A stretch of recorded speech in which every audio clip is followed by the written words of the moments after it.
Hey everyone, today I'm going to continue to talk about Travis Touchdown, and the reason why is because he was a character that I really wanted in Smash, who I thought would be really fun, have a great moveset, possibly be a character that I could really enjoy and a character I would really like to play. Travis Touchdown is from No More Heroes, which a lot of people say because of that he can't be in the game because No More Heroes is too M-rated, it's too raunchy, it's too sexual, too violent, too vulgar, whatever. To me, none of those things matter. I've always thought that, if they're gonna put in a character like Bayonetta or Joker, I don't see the problem. I know some people are like, well, Travis has a masturbation joke where he strokes the Wiimote up and down, and it's to simulate masturbation. And I know, but Bayonetta also spins on poles. She puts bad guys in like BDSM style torture. Now, obviously, she's acting like a BDSM style dominatrix, but the torture devices she's using are like guillotines and Iron Maidens and stuff that would actually kill you in real life. But I digress. Because you also have Joker from Persona, who fights a literal penis monster, a monster that looks exactly like a penis. And here's my thing. I would never say that characters shouldn't be in Smash because of their vulgarity or because of their M rating for their game. I think none of that matters.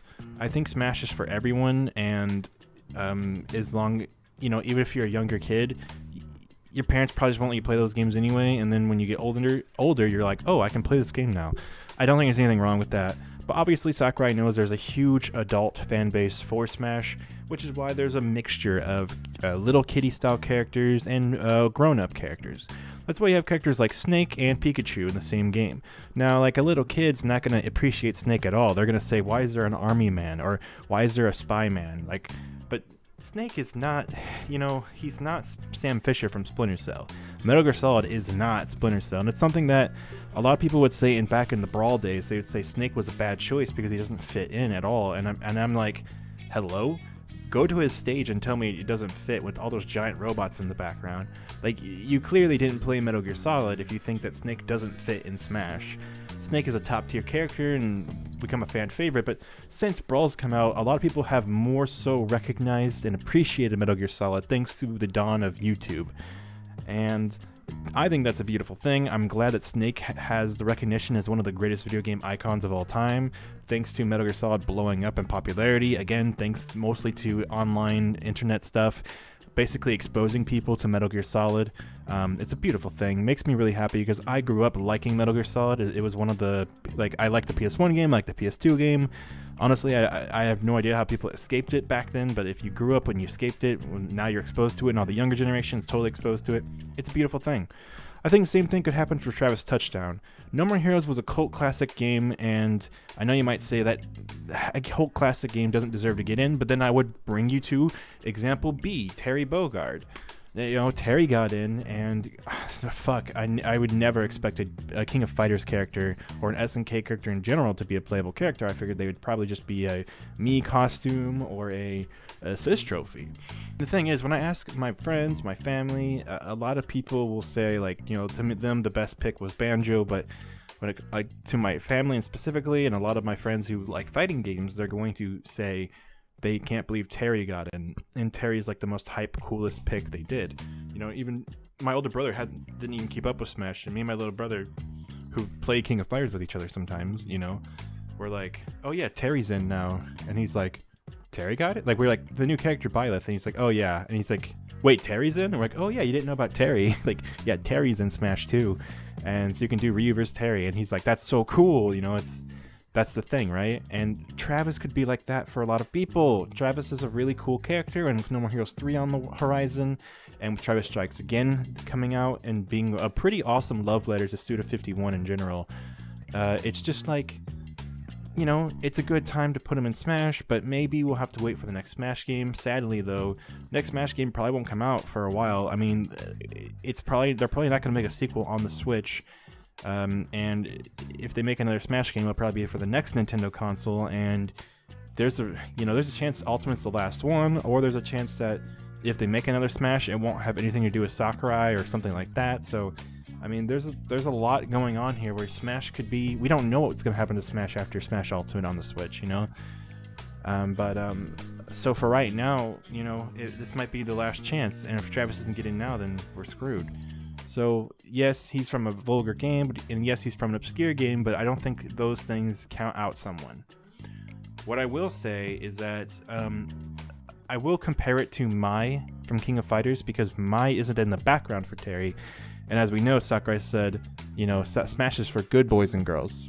Now, this is not a reference to anything other, like, because it's not her sexual nature, but it could be. The thing is, Mai does a lot of sexual poses where she's flaunting her chest on purpose. It's part of her fighting strategy to distract you. It's literally based off like this traditional Japanese ninjutsu style where a sexual, like they will use sexual attacks basically to distract you and then like assassinate you. And so that's one of the, or like you're enamored by their beauty and you just like don't want to attack or something like that. So they do stuff like that. And I mean, obviously, I'm talking about like feudal Japan stuff. I don't know if it's even real. You know, it might just be totally made up, okay? But it's based off that idea. It's based off that mythology, right? So with Mai, he could have put Mai in, but he could have censored her. But I think he decided that it'd be best to just not include her at all instead of censoring her. Sakurai seems to be on the side of anti-censorship. However, the spirits have been censored, and I think he's kind of like he's complained before in the past about upskirts and updress shots, and how like in order to make Smash 4 for Wii, or, you know, Smash for Wii U and 3DS, they made him present every character who wore a dress, and they made them present what's under the dress, and he was just like, this is so ridiculous, you know. And Sakurai doesn't really get political that often, but it was really funny to hear him be like, what the hell, like who cares? And I'm just like, dude, I'm on your team, Sakurai. I'm on your team. I'm anti-censorship, but, you know, whatever. In order to keep that E10 rating, they had to censor some things, and I think that, including Mai, he was just like, I'd rather just not even put her in if they're gonna, you know, if we have to change her outfit that much, or we have to make her do poses that aren't, you know, normal for her. So, literally, this has nothing to do. I know some of you guys be like, okay, but how come there's Shulk in like little shorts and there's Zero Suit Samus in like very small like workout gear? Because same reason why Palutena wears shorts under her dress, because as long as it looks more like shorts than panties. If it looks like panties, then that's like a T rating. If it looks like shorts, then that's an E10 rating. Yeah, I know, it makes no sense. It's really stupid, but that's what they wanted to do. That's the rules. So, and I think that's the Japanese censors, not even the American censors, but I think the American censors aren't much better. But I think it's the Japanese censors who are really all about that. So, because over time, Japan has cracked down. In fact, if you want to know, games like Mortal Kombat aren't even sold in Japan because they can't get past censorship ratings. They'd be rated A, like adult rating, and so they didn't even release Mortal Kombat in Japan.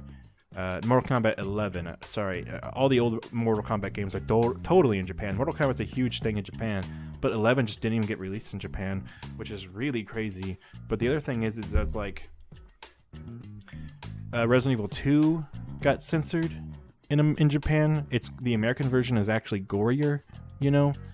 So yeah, it's just a weird thing. Like, censorship in Japan is kind of hardcore right now, and this is where we're at. So and yeah, so with Normal Heroes and him being vulgar, literally, it's so much simpler than that. It's the fact it's literally about ass and titties. And Travis is a boy, so he doesn't have to worry about that problem. So when people say like, oh, like there was a webcomic, and I'm not here to knock anyone, okay, but you know, there was a webcomic that was like, oh, Travis, you say bad words and you do bad gestures, and when you save, you go to the bathroom, and you're just not the kind of character that should be in Smash. Bullshit. Joker fights penis monsters. he can date his teacher when he's underage. At least I'm pretty sure he's underage. Like, I mean, problematic things are in Smash already, okay? Not to mention, I would say that some of the stuff in Metal Gear Solid with child soldiers is far worse than a lot of things you see in those games with sexual stuff in them. So No More Heroes is mostly a fine. It's okay. There's nothing wrong with No More Heroes. It's not problematic or anything like that, but it is vulgar. It is made for adults, and that's just how it is. But I don't think that should make a difference for the character being in the game. So why was the character actually cut? It's a lot more simple. It's a lot more simple than people are making out to be. Here's the thing. You can't say he was cut because he's too mature and too vulgar, because he's in the game. He's not in the game. He's 100% in the game. It's okay to represent Travis Touchdown. It's okay to represent No More Heroes. It's in Smash. The problem is his character isn't. So what that means to me isn't that Travis isn't he's not PG enough, because they can clean him up. Most characters in Smash don't really talk anyway. They can make him not drop F-bombs. That's not that hard. But the real issue is that I'm thinking there isn't going to be a Season 3. I'm thinking Season 2 is for Fighter Pass goes. I think once these 6 characters are out, that's it. I don't think they're planning on doing any more. I think they're going all out for a reason. Now, when they did the Altair Mii costume, I think it's because they already knew they weren't going to do Altair at that point. Which, I mean, kind of. I mean, who really wants Altair in Smash? Or anyone from Assassin's Creed in Smash? Nobody. But I'm just saying. And when it comes to Heihachi, why did he show up in Fighter Pass 2? Because they probably, they already have the 6 fighters lined up. It's already been finalized and decided, and they already know Heihachi's not coming. He's not gonna make it. What about and so then you get to Travis, right? Bomberman is kind of obvious because he's already got an assist trophy in the game. So I think a lot of people weren't really expecting Bomberman to be a character anyway. Also, obviously, Vault Boy is kind of like, they would have to make a character from Fallout. Vault Boy wouldn't just be the character. And so again, nobody really wanted that. Nobody asked for Fallout. I suggested maybe they would do the Dragonborn from Skyrim, but most people just want Doom Guy anyway. So a Bethesda rep being Vault Boy is like, yeah, makes sense. Like, you know what I'm saying? Like, yeah, I get it. And I don't think it means anything else. I'm just saying nobody really wanted Fallout as a character. But people actually did want Heihachi and Travis Touchdown, and they're both deconfirmed. And that's the thing is that I think it's only because this is the last hurrah, and the characters who aren't getting in are going to trickle in as Mii costumes. So these deconfirmations are actually a very good thing, because it helps us narrow it down to the last remaining 4 characters. So it's a good thing and a bad thing that Travis was put in as a Mii costume. Because now I don't have to sit here and say, man, I hope Travis comes, because I know he's not coming. The flip side of this is that there's still no Geno Mii costume. They could have put him in alongside Hero, but they didn't. They could put him in later, just like how Heihachi came back and how that other Namco character came back, and Lloyd is still not here and Monster Hunter's still not here. But I have a feeling we're going to see those Mii costumes return as well. But you never know who might appear and who might not appear, right? So I'm thinking, at any time they could release Geno, and if they're smart, they would release him sooner than later.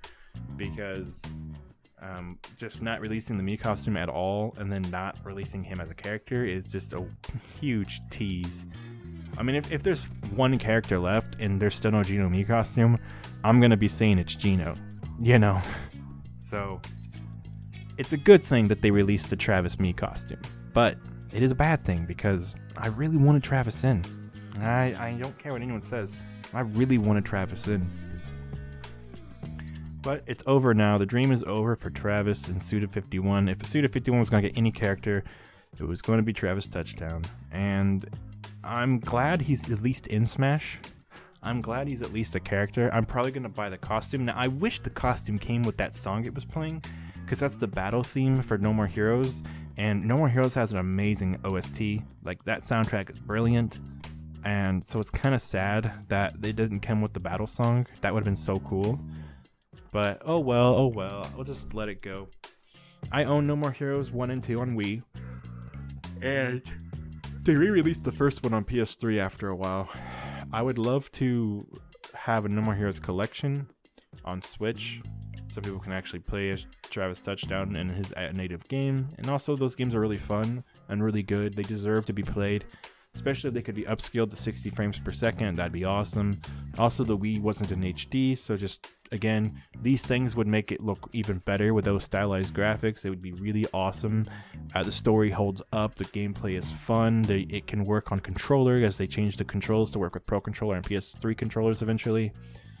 So I would love for that to happen, but also I'm probably just going to buy the costume just to show that, you know, hey, we did want Travis. You know, there's people who want Travis, so I'm going to buy that one. I'm going to buy the Bomberman one because it's a Mii brawler, but it looks exactly like Bomberman. I'm so grateful they did that. And yeah, so that being said, we're going to end this one here. There's not much else to say. I just wanted to point out that my theory is that we're going to see more and more Mii characters that could be potential characters and might be in the future. Similar to how when Chrom and when K. Rool came out in Smash 4, it's like, oh, they could have been characters for the next game, but at the time we didn't think of it like that. So, that being said, I'll end this one here, and I'll see you guys on the next one.